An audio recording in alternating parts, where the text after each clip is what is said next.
كربة قد فرجتها، وهموم قد كشفتها، وعثرة قد أقلتها، ورحمة قد نشرتها، وحلقة بلاء قد فككتها. الحمد لله الذي لم يتخذ صاحبة ولم يكن له شريك في الملك، ولم يكن له ولي من الذل، وكبره تكبيرا. الحمد لله بجميع محامده كلها، على جميع نعمه كلها. الحمد لله الذي لا مضاد له في ملكه، ولا منازع له في أمره. الحمد لله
بسم الله الرحمن الرحيم.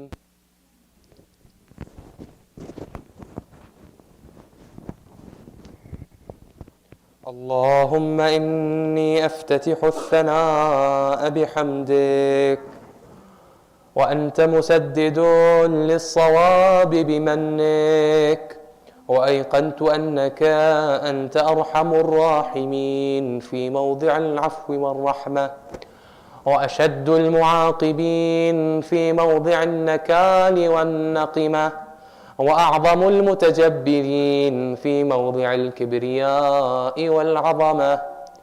اللهم أذنت لي في دعائك ومسألتك، فاسمع يا سميع مدحتي، وأجب يا رحيم دعوتي، وأقل يا غفور عثرتي.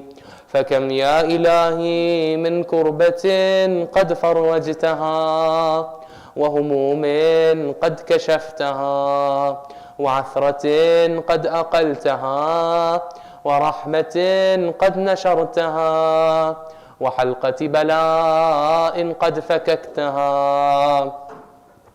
الحمد لله الذي لم يتخذ صاحبة ولا ولدا، ولم يكن له شريك في الملك، ولم يكن له ولي من الذل، وكبره تكبيرا. الله أكبر، الله أكبر، الله أكبر. الحمد لله بجميع محامده كلها، على جميع نعمه كلها. الحمد لله الذي لا مضاد له في ملكه، ولا منازع له في أمره. الحمد لله الذي لا شريك له في خلقه ولا شبيه له في عظمته. الحمد لله الفاشي في الخلق أمره وحمده، الظاهر بالكرم مجده، الباسط بالجود يده، الذي لا تنقص خزائنه ولا يزيده كثرة العطاء إلا جودا وكرما، إنه هو العزيز الوهاب. اللهم إني أسألك قليلا من كثير، مع حاجة بي إليه عظيمة، وغناك عنه قديم، وهو عندي كثير، وهو عليك سهل يسير. اللهم إن عفوك عن ذنبي، وتجاوزك عن خطيئتي، وصفحك عن ظلمي، وسترك على قبيح عملي، وحلمك عن كثير جرمي عندما كان من خطئي وعمدي، أطمعني في أن أسألك ما لا أستوجبه منك، الذي رزقتني من رحمتك، وأريتني من قدرتك، وعرفتني من إجابتك، فصرت أدعوك آمنا وأسألك مستأنسا، لا خائفا ولا وجلا، مدلا عليك فيما قصدت فيه إليك، فإن أبطأ عني عتبت بجهلي عليك، ولعل الذي أبطأ عني هو خير لي لعلمك بعاقبة الأمور، فلم أر مولا كريما أصبر على عبد لئيم منك عليه. يا رب إنك تدعوني فأولي عنك، وتتحبب إلي فأتبغض إليك، وتتودد إلي فلا أقبل منك، كأن لي التطول عليك، فلم يمنعك ذلك من الرحمة لي والإحسان إلي والتفضل علي بجودك وكرمك، فارحم عبدك الجاهل وجد عليه بفضل إحسانك، إنك جواد كريم. الحمد لله مالك الملك، مجري الفلك، مسخر الرياح، فالق الإصباح، ديان الدين رب العالمين. الحمد لله على حلمه بعد علمه، والحمد لله على عفوه بعد قدرته، والحمد لله على طول أناته في غضبه، وهو قادر على ما يريد. الحمد لله خالق الخلق، باسط الرزق، فالق الإصباح، ذي الجلال والإكرام والفضل والإنعام، الذي بعد فلا يرى، وقرب فشهد النجوى، تبارك وتعالى.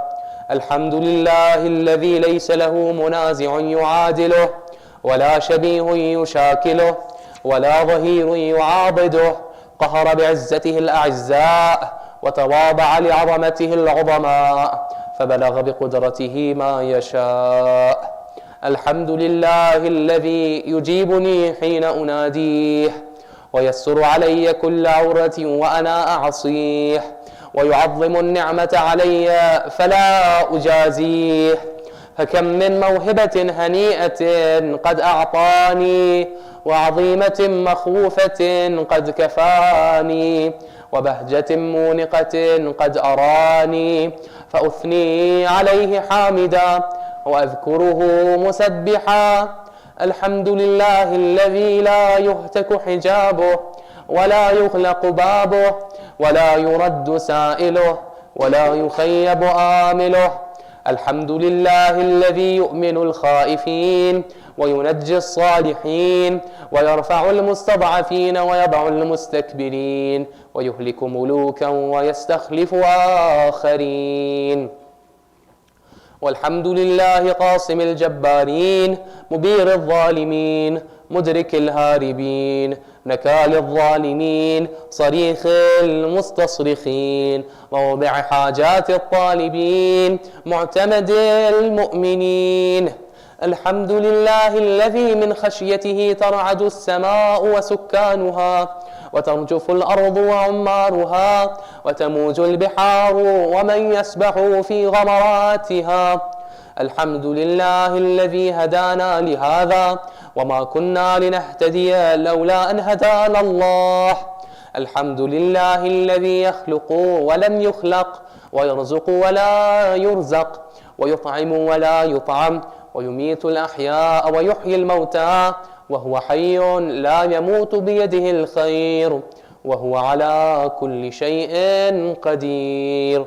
اللهم صل على محمد عبدك ورسولك وأمينك وصفيك وحبيبك وخيرتك من خلقك وحافظ سرك ومبلغ رسالاتك، أفضل وأحسن وأجمل وأكمل وأزكى وأنمى وأطيب وأطهر وأسنى وأكثر ما صليت وباركت وترحمت وتحننت وسلمت على أحد من عبادك وأنبيائك ورسلك وصفوتك وأهل الكرامة عليك من خلقك. اللهم وصل على علي أمير المؤمنين ووصي رسول رب العالمين، عبدك ووليك وأخي رسولك وحجتك على خلقك وآيتك الكبرى والنبأ العظيم. وصل على الصديقة الطاهرة فاطمة سيدة نساء العالمين، وصل على سبطي الرحمة وإمامي الهدى الحسن والحسين سيدي شباب أهل الجنة. وصل على أئمة المسلمين علي بن الحسين ومحمد بن علي وجعفر بن محمد وموسى بن جعفر وعلي بن موسى ومحمد بن علي وعلي بن محمد والحسن بن علي والخلف الهادي المهدي، حججك على عبادك وأمنائك في بلادك صلاة كثيرة دائمة. اللهم وصل على ولي أمرك القائم المؤمل والعدل المنتظر، وحفه بملائكتك المقربين، وأيده بروح القدس يا رب العالمين. اللهم اجعله الداعي إلى كتابك والقائم بدينك، استخلفه في الأرض كما استخلفت الذين من قبله، مكن له دينه الذي ارتضيته له، أبدله من بعد خوفه أمنا، يعبدك لا يشرك بك شيئا. اللهم أعزه وأعزز به، وانصره وانتصر به، وانصره نصرا عزيزا، وافتح له فتحا يسيرا، واجعل له من لدنك سلطانا نصيرا. اللهم أظهر به دينك وسنة نبيك حتى لا يستخفي بشيء من الحق مخافة أحد من الخلق. اللهم إنا نرغب إليك في دولة كريمة تعز بها الإسلام وأهله، وتذل بها النفاق وأهله، وتجعلنا فيها من الدعاة إلى طاعتك والقادة إلى سبيلك، وترزقنا بها كرامة الدنيا والآخرة. اللهم ما عرفتنا من الحق فحملناه، وما قصرنا عنه فبلغناه. اللهم المم به شعفنا، واشعب به صدعنا، وارتق به فتقنا، وكثر به قلتنا، وأعزز به ذلتنا، وأغن به عائلنا، واقض به عن مغرمنا، واجبر به فقرنا، وسد به خلتنا، ويسر به عسرنا، وبيض به وجوهنا، وفك به أسرنا، وأنجح به طلبتنا، وأنجز به مواعيدنا، واستجب به دعوتنا، وأعطنا به سؤلنا، وبلغنا به من الدنيا والآخرة آمالنا، واعطنا به فوق رغبتنا يا خير المسؤولين وأوسع المعطين. اشف به صدورنا، وأذهب به غيظ قلوبنا، واهدنا به لما اختلف فيه من الحق بإذنك، إنك تهدي من تشاء إلى صراط مستقيم. وانصرنا به على عدوك وعدونا إله الحق آمين. اللهم إنا نشكو إليك فقد نبينا صلواتك عليه وآله، وغيبة ولينا، وكثرة عدونا، وقلة عددنا، وشدة الفتن بنا، وتظاهر الزمان علينا.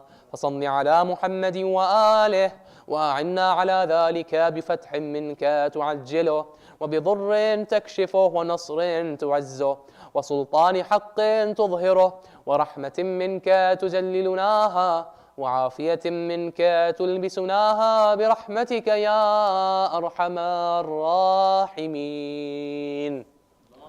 اللهم صل على محمد وآل محمد.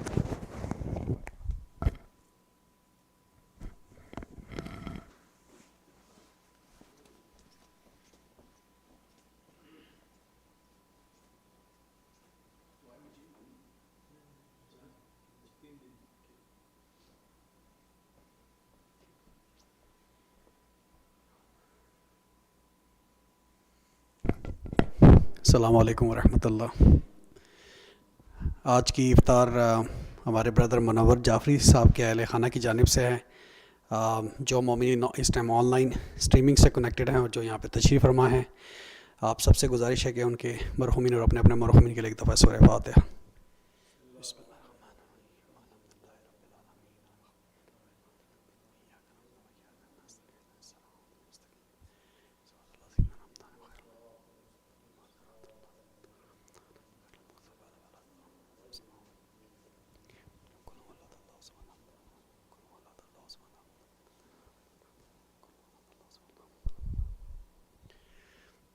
برائے خوشنودی محمد وآل محمد بلند تر صلوات. اللہم صلی علی محمد وآل محمد. اب میں گزارش کروں گا قبلہ سید ہادی حسن صاحب سے کہ ممبر پہ تشریف لائیں اور آج کے پروگرام سے خطاب فرمائیں. نعرہ تکبیر، نعرہ رسالت، نعرہ حیدری. برائے خوشنودی امام زمانہ بلند تر صلوات.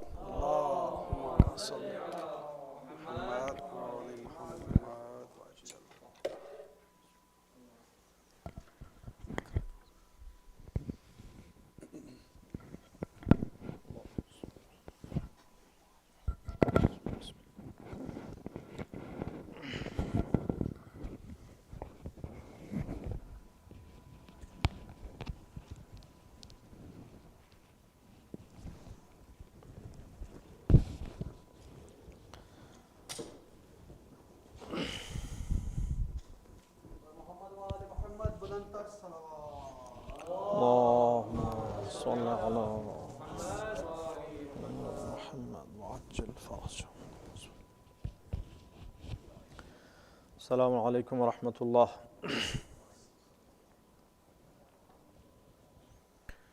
لا حول ولا قوة الا باللہ العلی العظیم. اعوذ باللہ السمیع العلیم من الشیطان اللعین الرجیم. بسم اللہ الرحمن الرحیم. الحمد للہ رب العالمین باری الخلائق اجمعین، باعث السفراء الاکرمین، والصلاة والسلام والتحیة والاکرام علی اشرف الانبیاء والمرسلین، حبیب الہ العالمین سیدنا و مولانا ابی القاسم محمد. اللہم صل علی محمد و محمد وعلی اہل بیتہ الاطیبین الانجبین، ولعنۃ اللہ علی اعدائہم اجمعین. اما بعد فقد قال الله الحكيم في الذكر الكريم. أعوذ بالله من الشيطان الرجيم. يا أيها الذين آمنوا اركعوا واسجدوا واعبدوا ربكم وافعلوا الخير لعلكم تفلحون.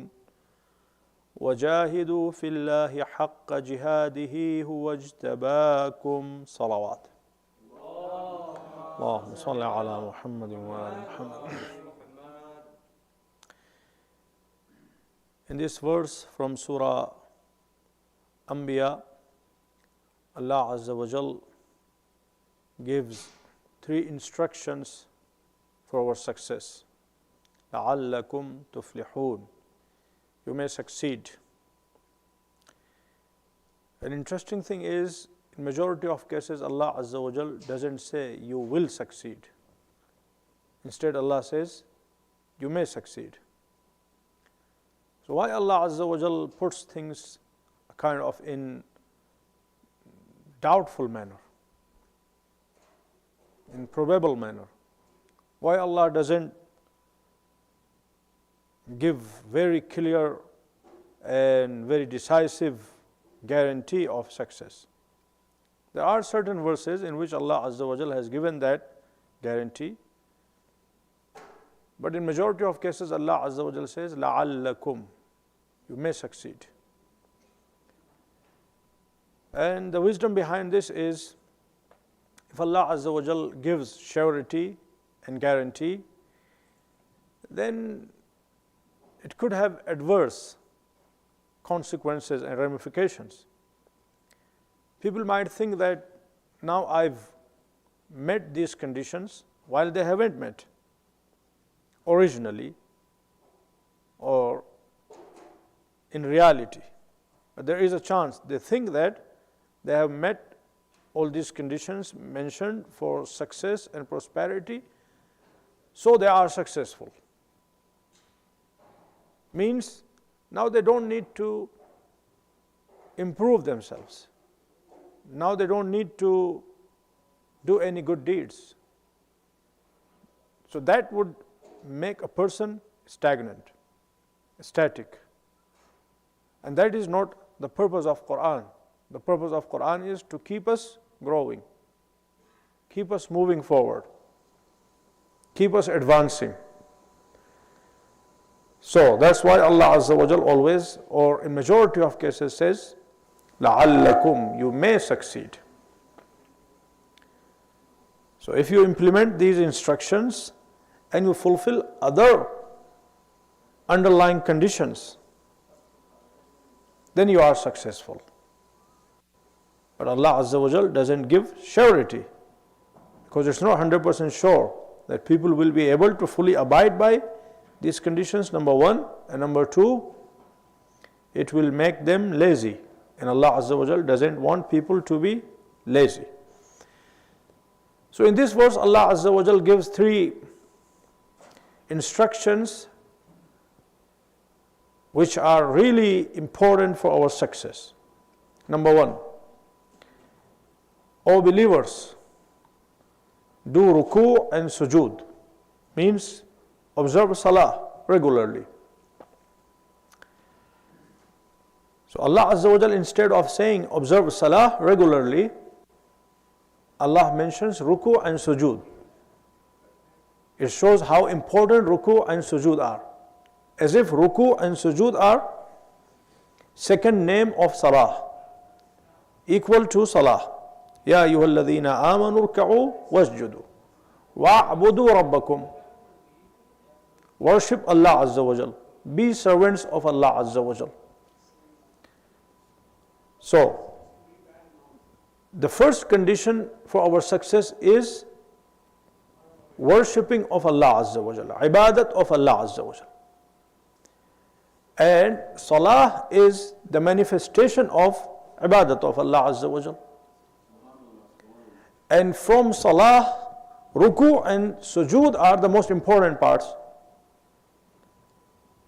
So, ruku and sujood, salah and ibadah, all together, they are making one pillar of our success, which is our connection with Almighty Allah Azza wa Jal.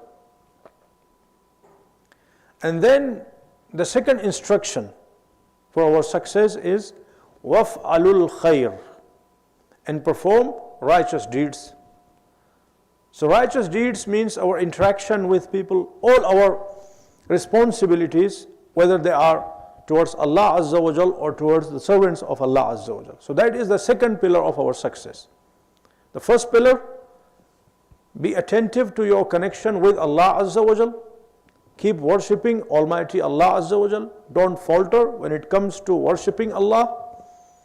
Worshipping Allah means being grateful to Allah, being thankful to Allah. If a person offers you a cup of tea or a cup of coffee,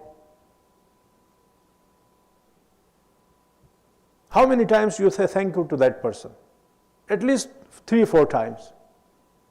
When that person presents you, or when that person offers you, you say thank you. And when he brings you, you say thank you. And when you are leaving that person, you still feel obliged to say thank you to that person. So what Allah Azza wa Jal is giving us. Even when we go for purchase, we pay our hard-earned cash. Still when we complete the transaction, we say thank you to the cashier. Isn't it the culture? So just imagine Allah Azza wa Jal gives you everything for free. The air, the water, the sunlight, my and your and everyone's life, parents, relationship. You cannot count the blessings of Allah Azza wa Jal. We use electricity, we pay bill. We use gas, we pay bill. Whatever we use, we pay bill.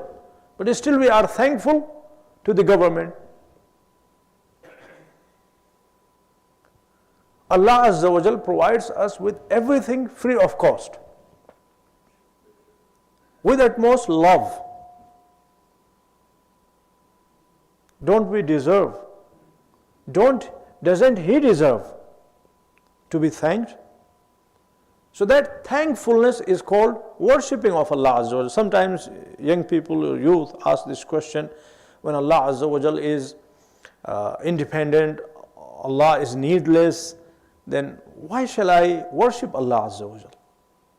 Allah doesn't need my ruku, my sujood, my salah, my fasting, my observance of His religion. Allah doesn't need, yes, but we need. We are human beings. Do you want to be grateful or ungrateful? If you are invited by someone and he takes care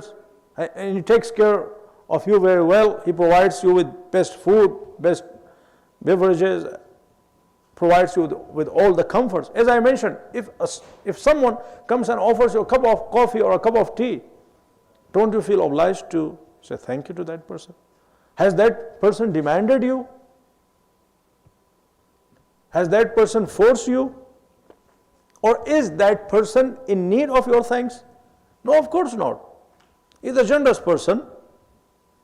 He's helped you for the sake of Allah. So just imagine, he's a good person, a sincere person. But don't you feel obliged by your own conscience, by your own dhamir, by your own manners, by your own faith, by your own belief, to say thank you to that person? So Allah Azza wa Jal doesn't need our thanks. We need. In order to prove that we are human beings, we are grateful, to say thank you to Allah Azza wa Jal. And that thank you is whatever we do for the sake of Allah Azza wa Jal. 5 times prayers. So when we wake up in the morning, we pray, we say thank you Allah Azza wa Jal. During the daytime, as that is in the activity time, we are using all the abilities that Allah Azza wa Jal has provided us with.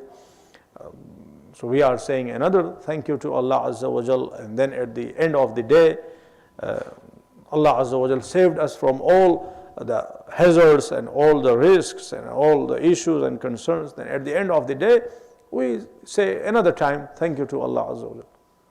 So that is a kind of gratefulness. And then second condition is waf'alul khair, perform good deeds, maintain your connection with the servants of Allah Azza wa Jal, and do all the good deeds that you've been prescribed. And third instruction for our success is wajahidu. Wajahidu fi sabilihi haqqa jihadih. And strive for the sake of Allah Azza wa Jal the way you should be striving, means with utmost sincerity. So these are three instructions. If we maintain them, inshallah, we are successful. Number one, worshipping of Allah Azza wa Jal, being servants of Allah Azza wa Jal. Number two, doing all the good deeds, whether they are related to Allah or related to the servants of Allah. And number three, being steadfast, being strong and combating the challenges and striving and keep striving for the sake of goodness, for the sake of Allah Azza wa Jal, with utmost sincerity. If we maintain these three conditions, inshallah, we are successful. Let's recite aloud salawat. Salli ala Muhammadin wa ala Muhammad. So now we move to the second section, which is question and answers. So we have 13 questions. I don't know whether we'll be able to reach to cover all of them or not. When will the next boys girls workshop be held? We generally hold one in a year, a workshop for those boys who become baligh. So that is when they are 13, 14 or 15. Unfortunately, we haven't been able to hold for girls. But inshallah, this year definitely we'll hold for boys and for girls both. So when, we don't know for sure, we don't know at this time, but inshallah you will be communicated very well and in good time. So inshallah you will be able to attend that workshop. Last time we did, I think it was in the month of Rajab. So perhaps in the month of Jamadi Thaniya or in the month of Rajab or even before, we'll hold a session with boys and with girls. And not only these workshops, inshallah, we are planning to hold some additional workshops on different topics during your summer holidays. So we'll update you accordingly. So inshallah, be ready to attend them. And thank you for reminding.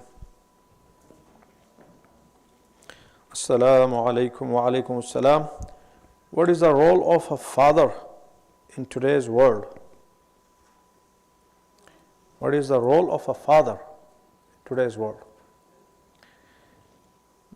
The role of father is almost the same as before, and that is protecting the family, taking care of children and family,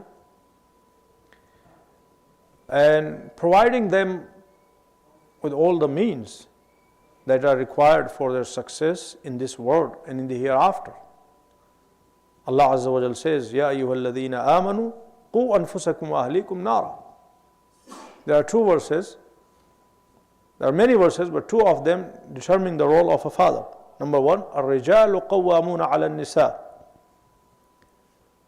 Men have been given the leadership or responsible role in the household. By this verse, Allah Azza wa Jal considers all the worldly affairs. So in all the worldly affairs, from providing bread and butter, from providing income and necessities and protecting the family. So all these worldly affairs are included in this verse. الرجال قوامون على النساء. So this is the role of a father, to take care of the family from livelihood perspective, from their well-being, from their protection, from their safety, from their health perspective. So all these are included in this verse. And then the second verse, the father's role and responsibility doesn't stop at providing worldly necessities or with worldly resources. But Allah Azza wa Jal says, Ya ayyuhalladhina amanu, qu anfusakum wa ahlikum nara. This is in fact mainly father's role, to provide children with the education with the teachings of Allah Azza wa Jal, so children are protected against hellfire. قُوا أَنفُسَكُمْ وَأَهْلِيكُمْ نَارًا. Protect yourselves and your family against hellfire. So how a father can do that? By learning the religion of Allah Azza wa Jal thoroughly, and by communicating the religion of Allah Azza wa Jal to the children, to the family thoroughly, maintaining their religious zeal and religious needs. So these are in fact two main roles of a father, and they are there since the beginning, and they will be there till the end. So definitely in today's world, the challenges are a little bit higher, so fathers need to equip themselves with proper understanding, with proper awareness, not only of their religion, but all the shubhat, all the doubts, all the religious, irreligious activities, so they can protect their children in a better way.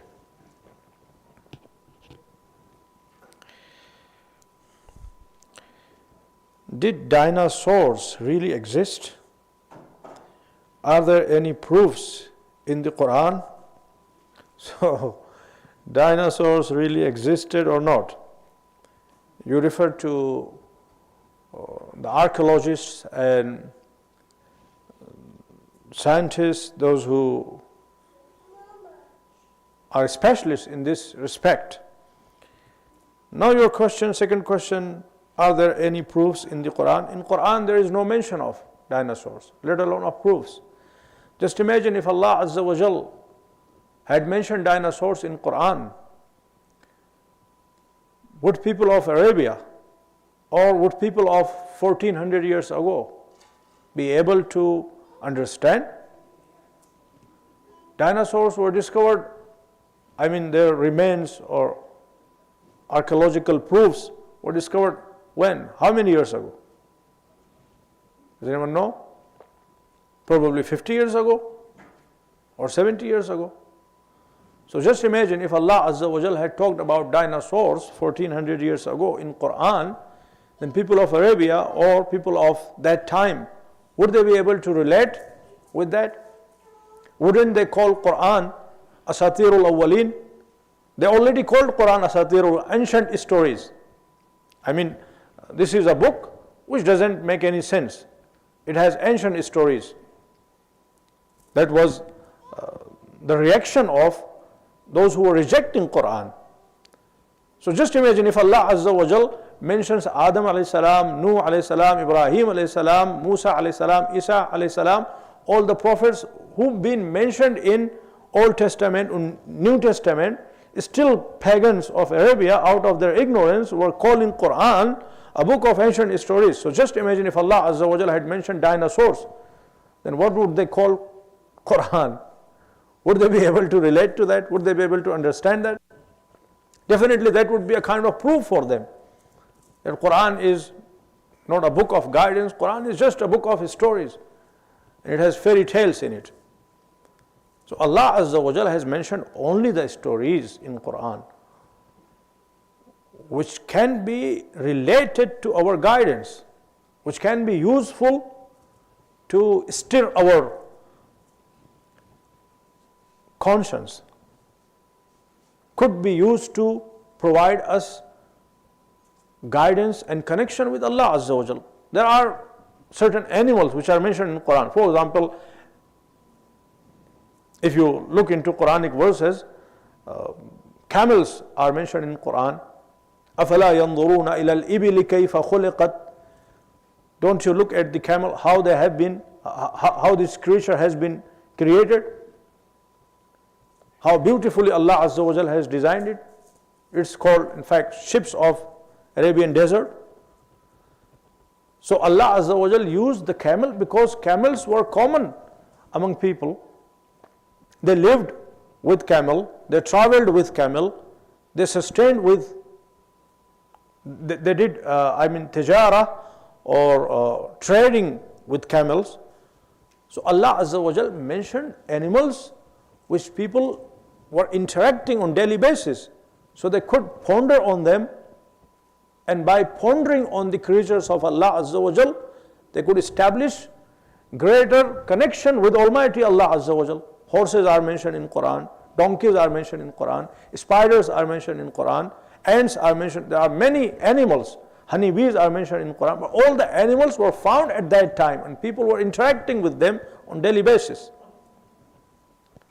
But the animals, which are even in this day and age, extinct and no one knows about them, except based on some assumptions or guesses through archaeological discoveries.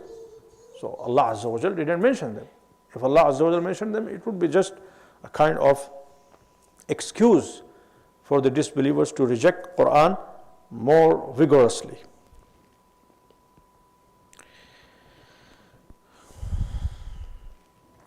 Is there any mention of mental health in the hadith of our Imams or Prophets?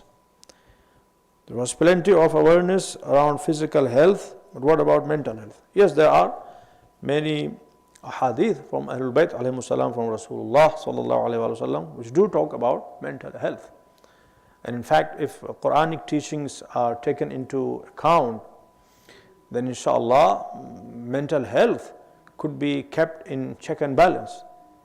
If mental health is becoming one of the biggest issues of our contemporary world, such as depression and all these stuff, definitely these are somehow interlinked with the violation of godly and Quranic teachings. And there are in fact many ahadith by Muhammad and Ali Muhammad alayhi salatu wasalam, in which mental health have been taken into account. I will provide you with some references. Have there been other versions of the Quran? I've heard of a Quran a Sunni friend of mine reads, which states that God has many arms. So who is that Sunni friend? And where this horrible man brought such weird copy of Quran which talks about Allah Azza wa Jal having many arms. So there is some confusion going on, brother. Please contact with your Sunni friend and ask him to show you the book, and then take a copy, take a picture of that verse which said that Allah Azza wa Jal has many books from that Quran provided by your friend, and send it to me. So inshallah I will respond accordingly. There is no such Quran, and there has never been any different version of Quran. Quran is only one version since the beginning and till today, and inshallah till the day of judgment. Let's recite another salawat. Allahumma salli ala Muhammad. If I bit my lip and it starts bleeding, does that break my fast? No, it will not break your fast. Bleeding has to do nothing with breaking your fast. You bleed lightly or heavily, your bleeding will not do anything with your fast. Unless you feel extremely tired because of bleeding, dehydrated, or starved because of bleeding, then if it is unbearable, then you are encouraged to break your fast.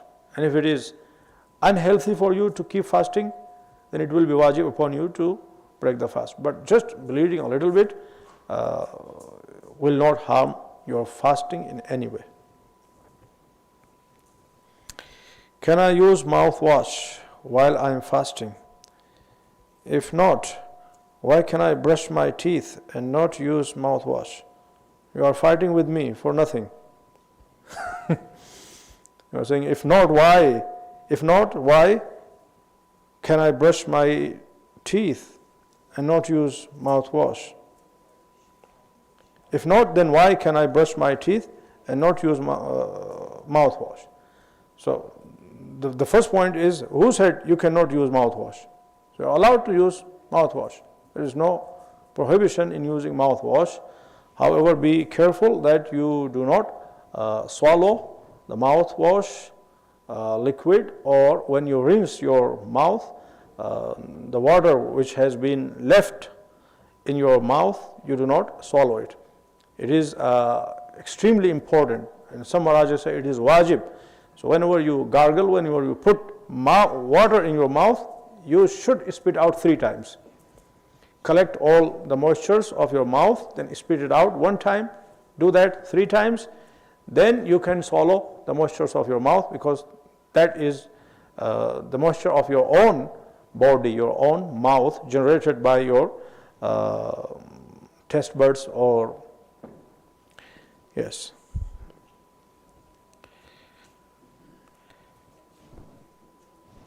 السلام علیکم وعلیکم السلام ورحمۃ اللہ. مرد دوسری شادی کس بیس پر کر سکتا ہے؟ اگر بیوی اس کے حقوق پورے کرتی ہو تو کیا پھر بھی مرد کو دوسری شادی کی اجازت ہے؟ تو یہ سوال آپ نے اردو میں کیا ہے تو ظاہر ہے کہ ہم جواب بھی پھر اردو میں دیں گے. اور یہ اس سے پہلے ہم الاؤنس کر چکے تھے، اس مرتبہ ہم بھول گئے کہ جس لینگویج میں آپ چاہیں کہ ہم جواب دیں اسی لینگویج میں آپ سوال کریں، تو انشاءاللہ جواب ہم اسی لینگویج میں دیں گے تاکہ آپ اس کو اچھی طرح سمجھ سکیں. تو دیکھیں مسئلہ یہ ہے کہ بیوی اگر مرد کے حقوق ادا کر رہی ہے تو بھی مرد کو کیا دوسری شادی کی اجازت ہے؟ یہ پہلا مرحلہ تو یہ آتا ہے کہ دوسری شادی انسان کیوں کرتا ہے؟ دوسری شادی انسان مینلی 2 وجہوں سے کرتا ہے، یا اپنی پرسنل ریزنز کی بنیاد پہ، پرسنل نیڈز کی بنیاد پہ، یا ایک سامنے والے کی ضرورت کو پورا کرنے کے لیے. اور سامنے والے کی ضرورت ناٹ نیسیسرلی صرف ایک فزیکل اسپیکٹ تک لمیٹڈ ہے، یا خود مرد کی ضرورت بھی ناٹ نیسیسرلی صرف ایک اسپیکٹ تک لمیٹڈ ہے. تو آپ نے جو کوشچن پوچھا اس سے ہمیں یہی لگ رہا ہے کہ آپ یہ سمجھ رہی ہیں کہ اگر مرد دوسری شادی کر رہا ہے تو صرف وہی ایک ضرورت پیش نظر ہے جو سبھی لوگ سمجھ سکتے ہیں، اس کو ہم اوپنلی بیان نہیں کریں گے. البتہ اس ایک ضرورت کے حوالے سے بھی there are many men، ان کے لیے یقیناً ایک بیوی سفیشینٹ نہیں ہوتی، چونکہ عورتوں کے کچھ ڈیز مہینے میں آف ہوتے ہیں، اور اس کے علاوہ پھر پریگننسی، اور پھر عورتوں میں اس شدت کی وہ حاجت نہیں ہوتی جو مردوں میں ہوتی ہے. بہت سے مردوں میں سب کی بات نہیں کر رہا ہوں، ہائی ٹیسٹوسٹرون، اس کے حوالے سے آپ ریسرچز کر سکتے ہیں، تو ان کے لیے ایک بیوی سفیشینٹ نہیں ہوتی، اور ایک بیوی کے اندر جنرلی وہ بات نہیں ہوتی کہ ان کی ضرورتوں کو پورا کر سکے. تو اگر کوئی انسان ایسا ہے اور اس کو ایڈیشنل ضرورت ہے تو اب اس کے سامنے 2 آپشنز ہیں، یا ہے کہ وہ اپنی ضرورتوں کو سپریس کرے.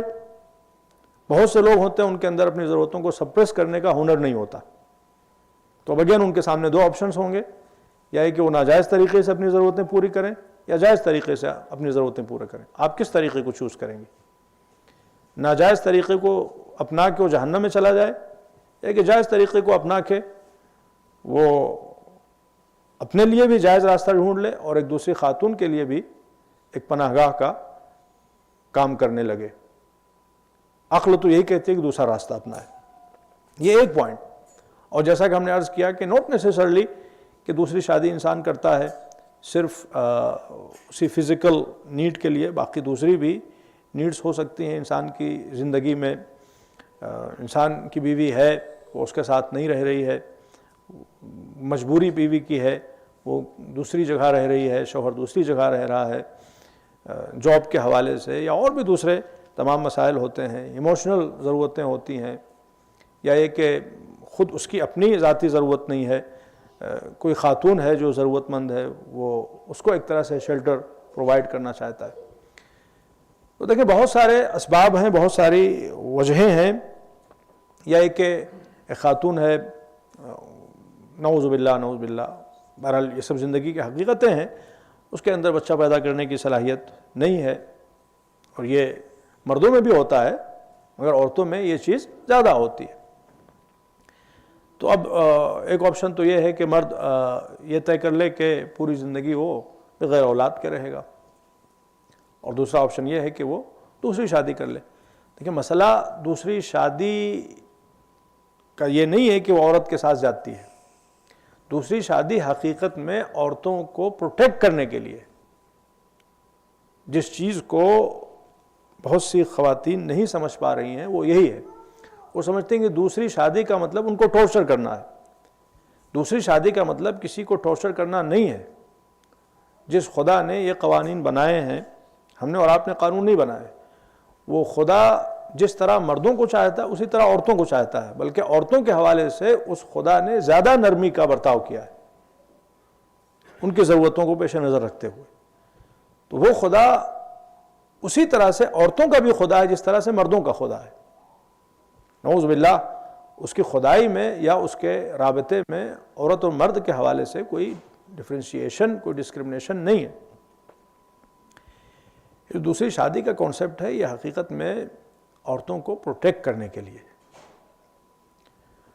آپ دیکھیں آج کے زمانے میں، آپ صرف اپنی آنکھوں کو کھول کر دیکھیں آج دنیا میں کیا ہو رہا ہے. پاکستان میں دیکھیے، ہندوستان میں دیکھیے، جہاں بھی آپ چاہیں دیکھیے. نہ جانے کتنی عورتیں ہیں کہ جن کے شوہر نالائق ہیں. صرف نالائق نہیں بلکہ ظالم ہیں، مگر وہ خواتین ظلم کی چکی میں پس رہی ہیں. 1 سال نہیں، 5 سال نہیں، 10 سال، 20 سال، 30 سال، پوری زندگی ظلم کی چکی میں پستی رہتی ہے. کیوں؟ آپ اپنے آپ سے پوچھئے، خود ان عورتوں سے جا کے پوچھئے کہ ان کے شوہر ہر طرح سے ان کے ساتھ ظلم کر رہے ہیں، ستم ڈھا رہے ہیں. صرف شوہر نہیں بلکہ پوری سسرال، اور وہ ایک طرح سے شدید ٹارچرس زندگی گزار رہی ہے. کیوں ایسا کر رہی ہو؟ کیوں نہیں طلاق کے بارے میں سوچ رہی ہے؟ کیوں نہیں اس شادی کو ایگزٹ کر دینا چاہتی؟ اقبال کا مشہور شعر ہے، جس کھیت سے دہقان کو میسر نہ ہو روزی، اس کھیت کے ہر خوش ہے گندم کو جلا دو. شادی کا مقصد تھا خوشی، شادی کی میننگ ہی خوشی ہے. اس عورت کی زندگی میں کہاں خوشی ہے؟ پھر وہ شادی اس کے کس کام کی ہے؟ وہ تو اس کے لیے ٹارچر ہے. وہ عورت پوری زندگی اس ٹارچر کی زندگی کو کیوں جھیل رہی ہے؟ صرف اس وجہ سے کہ اگر اس کی طلاق ہو گئی تو اس کے جو 2 بچے ہیں ان کا کیا ہوگا، اس کا کیا ہوگا. طلاق ہو گئی اس کی تو اس کے سامنے 2 آپشن ہوں گے، یا یہ کہ وہ اپنے مائکے چلی جائے اور اپنے بھائیوں اور اپنی بھاوجوں کے تانے سن سن کے پوری زندگی گزارے، نوکری بھی کرے ان کی اور تانے بھی سنے. اور دوسرا آپشن یہ ہے کہ جو بھی اس کا ہاتھ مانگے وہ ذلت کے ساتھ اس کا ہاتھ قبول کر لے. اب ظاہر سی بات ہے، جو پہلی بات تو یہ کہ جس عورت کی طلاق ہو چکی ہو اور خاص طور پہ اس کے ہاں بچے بھی ہوں، اس سے شادی کرنے والے کتنے لوگ ہوں گے؟ جو بیچلرز ہیں وہ تو اس سے شادی کرنے والے نہیں ہیں. اب اس سے شادی کرنے والوں کا دائرہ بہت محدود ہو گیا. صرف وہ اس سے شادی کریں گے کہ جو اسی کی طرح سے طلاق شدہ ہوں یا یہ کہ ان کی بیویوں کا انتقال ہو گیا ہو. ان کی تعداد بہت کم ہوگی، اور ان میں بھی اکثر ایسے ہوں گے کہ جو اس کے لیے فٹ نہیں ہوں گے، اس کے لیے سوٹیبل نہیں ہوں گے. اگر وہ بیوی کو طلاق دے کہ عین ممکن ہے کہ وہ بھی ظالم ہو، عین ممکن ہے کہ وہ بھی ستمگر ہو، تو پتہ چلا کہ وہ کہتے ہیں کہ تاڑ سے گرا اور کھجور پہ اٹکا. تو ایک جگہ سے وہ بیچاری ایگزٹ کر کے آئی ہے ظالمانہ ماحول سے، اور دوسرے پھر کسی ظالم کے چنگل میں جا کے پھنس جائے. جسٹ امیجن اگر وہ سچویشن ہوتی جو رسول اللہ صلی اللہ علیہ وسلم کے دور میں تھی. اللہم صلی علی محمد. لیکن ہم کوئی نیو ورلڈ آرڈر نہیں کریٹ کرنا چاہ رہے ہیں، لیکن جو اسلام کا قانون اس کا ہم صرف ڈیفینڈ کرنا چاہ رہے ہیں. ہم کسی سے نہیں کہہ رہے ہیں کہ آپ شادی کریں یا نہ کریں، دوسری شادی تیسری شادی، وہ انسان کا اپنا مسئلہ ہے، لیکن جو اسلام کا قانون ہے ہم اس کے حوالے سے یہ گفتگو کر رہے ہیں. رسول اللہ صلی اللہ علیہ وسلم کے زمانے میں کیا ہوتا تھا؟ جیسے ہی ایک عورت کی طلاق ہوتی تھی، اس زمانے میں کوئی عورت کسی مرد کے ظلم کے چنگل میں 1 ہفتہ بھی نہیں رہتی تھی. ایک ہفتہ بھی خاتون اس زمانے میں کسی مرد کا ظلم برداشت نہیں کرتی تھی, لیٹ alone of years. کیوں؟ جیسے ہی اس نے ظلم کرنا شروع کیا فوراً طلاق کی ڈیمانڈ. کیوں طلاق کی ڈیمانڈ کرتی تھی؟ اس لیے کہ اس کو پتا ہوتا تھا طلاق کی عدت مکمل نہیں ہوگی, اس کے سامنے اچھے بھلے نیک انسانوں کی ایک لسٹ ہوگی, ایک فہرست ہوگی جو اس سے دوسری شادی کرنے کے لیے تیار ہوں گی. چونکہ دائرہ اس زمانے میں محدود نہیں تھا کہ صرف اس عورت سے وہی شادی کر سکتے ہیں جو طلاق یافتہ ہوں یا جن کی بیویاں مردہ ہو چکی ہوں. اس زمانے میں ایک مرد 2 شادیاں کرتا تھا, 3 شادیاں کرتا تھا. تو بہت سارے اچھے لوگ ہوتے تھے, نیکوکار ہوتے تھے, متقی پرہیزگار, جو ابسولوٹلی سنسیریٹی کے ساتھ, نیک دلی کے ساتھ اللہ کی خاطر اس خاتون کے ساتھ شادی کرنا چاہتے تھے. دائرہ بہت وسیع ہوتا تھا, اور قرآن میں اس کی طرف اشارہ موجود ہے کہ جب تک عورتوں کا عدہ مکمل نہ ہو جائے اس وقت تک ڈونٹ اپروچ دیم.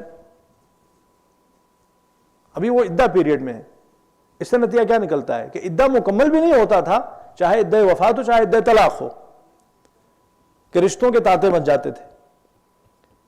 تو حقیقت میں اگر آپ غور کریں تو ایک سے زیادہ شادیاں اگر مرد کرتا ہے تو یہ عورت کے پروٹیکشن کے لیے, عورت کی حفاظت کے لیے, عورت کو ظلم کی چکی میں پستے رہنے سے بچانے کے لیے. اب یہ ہمارے معاشرے کے مسائل ہیں, وہ سوتن کا لفظ استعمال کرتے ہیں, اور سوتن سب سے بڑی گالی ہے. اسلام سوتن کا لفظ استعمال نہیں, اسلام کہتا ہے سسٹرز. اگر ایک مرد کی 2 بیویاں ہیں وہ سسٹرز کی طرح سے بھی رہ سکتی ہیں, وہ بہنوں کی طرح بھی رہ سکتی ہیں, بہترین دوست کی طرح سے بھی رہ سکتی ہیں, اور رہتی تھیں ایسے. رسول اللہ صلی اللہ علیہ وآلہ وسلم کی 11 بیویاں تھیں. 2-3 کو ہٹا دیجئے, باقی سب سگی بہنوں کی طرح سے رہتی تھیں. وہ پیار محبت کہ آپ حیران رہ جائیں گے. مولا علی علیہ السلام کی متعدد بیویاں تھیں. امام حسن کی امام حسین کی کربلا میں موجود تھی متعدد بیویاں. امام سجاد کے اکثر اماموں کی متعدد بیویاں تھیں. کوئی ایک نمونہ دکھا دیجئے جھگڑے کا, جھگڑے کی تو دور کی تو میں کی بات دکھا دیجئے. تو ایسا نہیں ہے کہ 2 عورتیں ساتھ میں رہ نہیں سکتی یا 4 عورتیں ساتھ میں رہ نہیں سکتی. ڈیپینڈ کرتا ہے کہ مرد کیسا ہے اور وہ عورتیں کیسی ہیں. یہ جو اسلام کے قوانین ہیں یہ حقیقت میں خواتین کو پروٹیکٹ کرنے کے لیے ہیں, ان کی حفاظت کے لیے ہے, ان کو بچانے کے لیے ہے. اور ظاہر سی بات ہے مردوں کو بھی اصل مسئلہ شادی کا یہ ہے کہ شادی ایک رسپانسبلٹی, شادی ایک ذمہ داری ہے. جیسا کہ ہم اس سے پہلے عرض کر چکے کہ ویسٹرن ورلڈ میں جہاں پہ ایک سے زیادہ شادی کی بات کیجئے تو وہ بالکل آپے سے باہر ہو جاتے ہیں لوگ. جو اسٹیٹسٹکس کہتی ہے, آپ خود گوگل پہ سرچ کیجئے, ویسٹرن ورلڈ میں generally a person lives with 7.2 wives on average. 7.2. اب ظاہر ہے کہ کسی عورت کو حصوں میں تو تقسیم نہیں کہ 7.2, لیکن on average جو بنے گا وہ یہ بنے گا. تو اب 2 طریقے ہیں, یا یہ کہ مرد اپنی ڈیزائرز کو ناجائز طریقے سے پورا کرے جیسا کہ ویسٹرن ورلڈ میں ہو رہا ہے, یا یہ کہ جائز طریقے سے. تو اسلام تو ہرگز یہ نہیں کہے گا کہ آپ ناجائز طریقے سے, الیگل طریقے سے, چوری چھپے, اور جس میں ہزاروں طرح کی برائیاں, بیماریاں, ہر طرح کے رسک. اگر جائز طریقے سے وہ کام ہو تو رسپانسبلٹی کے ساتھ ہوگا, لیگل طریقے سے, اصول و ضوابط کے دائرے میں. اس میں کیا قباحت ہے؟ مگر لوگ اس کو ماننے پہ تیار نہیں ہیں. تو یہ لوگوں کی طرف سے زیادتی ہے. اور جہاں تک مسئلہ یہ ہے کہ آج کے زمانے میں عورتیں اس چیز سے اتنا زیادہ گھبراتی کیوں ہیں, اتنا زیادہ ڈرتی کیوں ہیں, تو یہ تمام چیزیں کلچرل ہوتی ہیں. ہم نے ایک مرتبہ ایک مثال دی تھی, اگر آپ کے ذہن میں ہو کہ انسان اپنے بیٹے کا ٹوتھ برش استعمال نہیں کر سکتا, چاہے اس کو جتنی طرح سے بھی آپ ڈس انفیکٹ کر دیں, اور وہی انسان ریسٹورینٹ میں جاتا ہے تو چمچ جس کو ہزاروں لوگ استعمال کر چکے ہیں, اور ایک سے ایک کافر, ایک سے ایک مشرک, ایک سے ایک بیمار, ہزاروں طرح کی بیماریوں میں ملوث افراد, اس چمچ کو انسان اپنے منہ میں ڈال کے اس سے کھانا کھاتا ہے. بھائی آپ کا لڑکا ہے, اس کا جو ٹوتھ پیسٹ ہے آپ جانتے ہیں اس کو کوئی بیماری نہیں ہے, ہیلتھی, اور اس کو ڈس انفیکٹ بھی کرتے, مگر آپ اس کو یوز کرنے پہ تیار نہیں. مگر آپ وہاں ریسٹورینٹ میں جا کے وہ اسی پلیٹ میں اور اسی چمچ میں آپ کھانا کھاتے ہیں. اسی چمچ پلیٹ میں اور اسی چمچ سے کھانا کھاتے ہیں، جس کو سینکڑوں بیمار لوگ اور ہر طرح کے آلودہ لوگ اس کو یوز کر چکے ہیں۔ کیوں؟ Social stigma, habits, culture. تو یہ تمام چیزیں اگر آج کے زمانے میں خواتین اس چیز کو لے کے بہت کنسرن ہوتی ہیں، سینسیٹیو ہوتی ہیں، تو وہ کلچرل ہے، چونکہ کلچر میں یہ چیز شامل نہیں رہ گئی ہے فی الحال۔ اب اگر پورے معاشرے میں کوئی ایک خاتون ہو کہ جس کی بہرحال جس کو آج کے زمانے میں سوتن کہا جاتا ہے، دوسری وائف مرد کی، اور تو باقی تمام عورتیں اس کو ٹارچر کریں گی، تم میں کوئی کمی ہے، تم میں کوئی خرابی ہے جس کی وجہ سے مرد نے دوسری شادی کی۔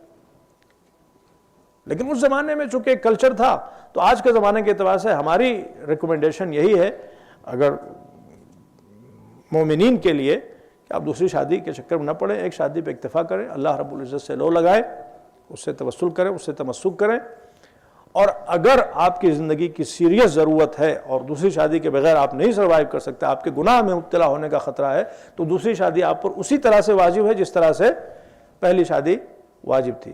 آپ کیجئے، مگر کوشش کیجئے کہ اس کو آپ خفیہ رکھیں اپنے طور پہ، اگر کرنا چاہتے ہیں تو، اس لیے کہ وہ پھر معاشرے میں جو مسائل سامنے ہوں گے، جو مصیبتیں سامنے آئیں گی، ان کو آپ برداشت نہیں کر سکیں گے۔ ایک صلوات پڑھ دیں محمد و آل محمد، اللہم صلی علی محمد۔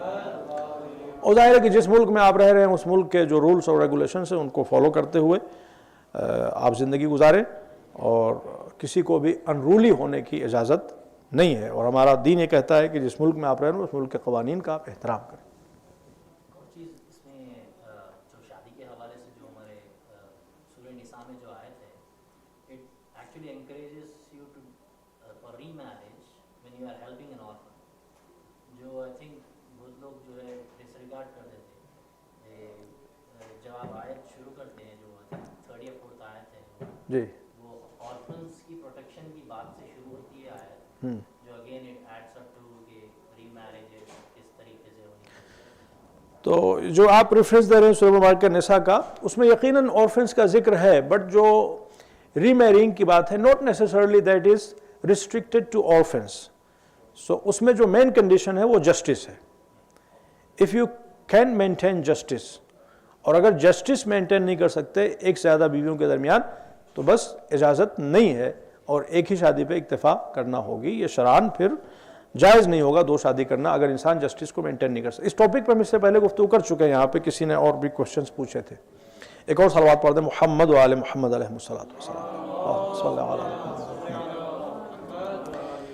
تو آج دیکھیں جو نہج البلاغہ کے حوالے سے گفتگو ہو رہی تھی، آج اس کا وقت نہیں رہ گیا، لیکن ایک کوشچن آنسرز یہ بھی مفید ہوتے ہیں، اور ابھی ہمارے پاس 3-4 منٹ ہیں، تو کچھ کوشچنس اور بھی ہیں، ان کو بھی دیکھ لیتے ہیں، اور اگر آپ حضرات کے اور کوشچنس ہوں تو انشاءاللہ ان کو بھی آپ لوگ پوچھ سکتے ہیں۔ ایک اور صلوات پڑھ دیں محمد و آل محمد، اللہم صلی علی محمد، اللہم صلی علی محمد۔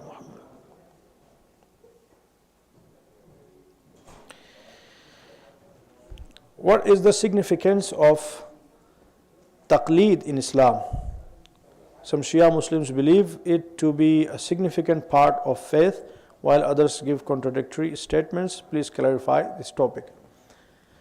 So taqleed is not something, in fact, only religious, but this is something your aql dictates.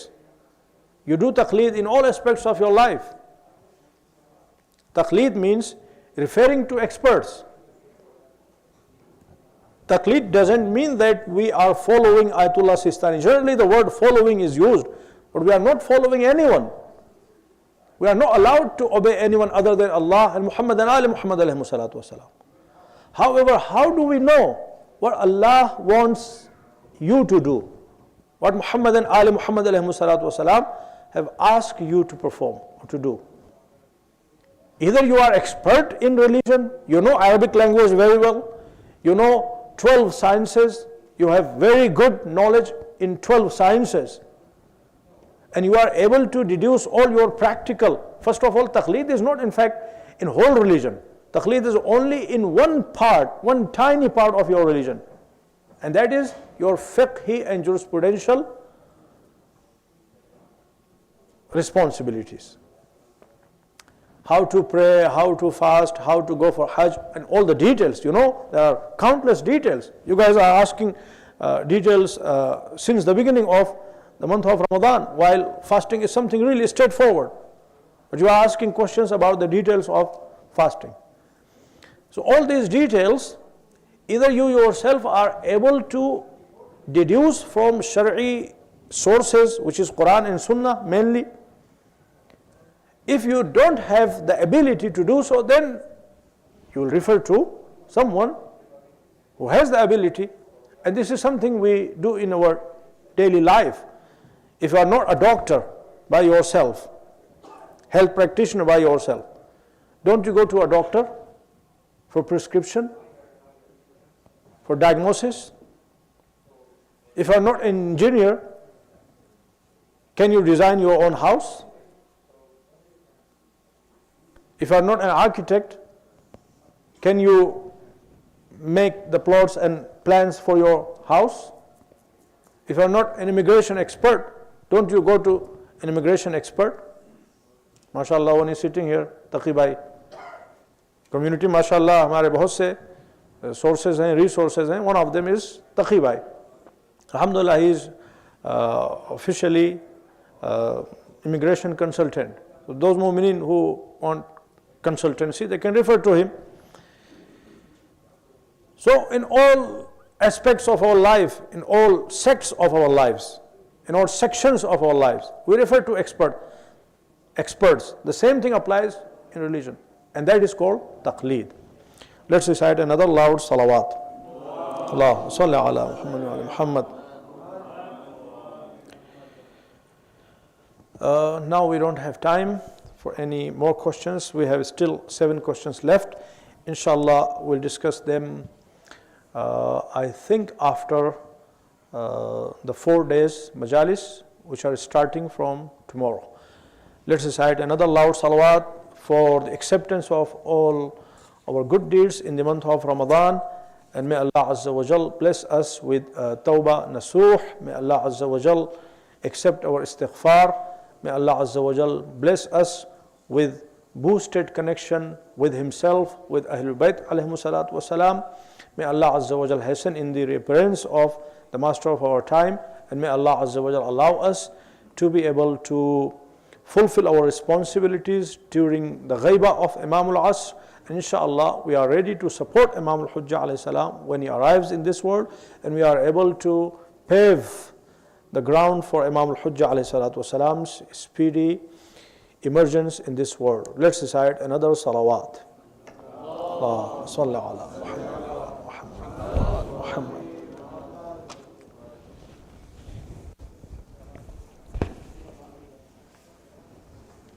Time हो गया? जी जी.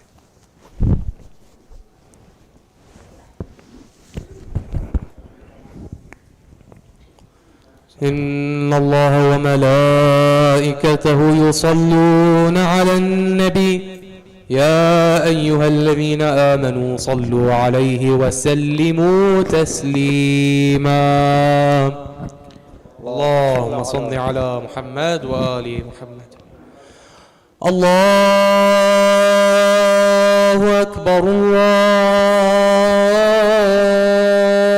الله أكبر الله أكبر الله أكبر أشهد أن لا إله إلا الله أشهد أن لا إله إلا الله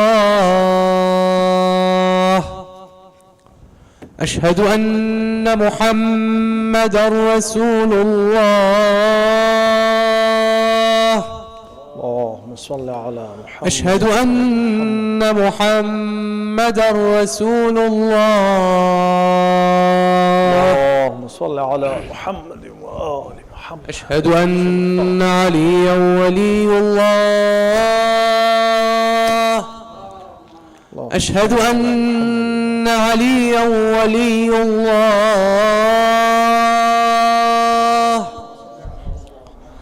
حي على الصلاة حي على الصلاة حي على الفلاح حي على الفلاح حي على خير العمل حي على خير العمل. الله أكبر الله أكبر لا إله إلا الله لا إله إلا الله.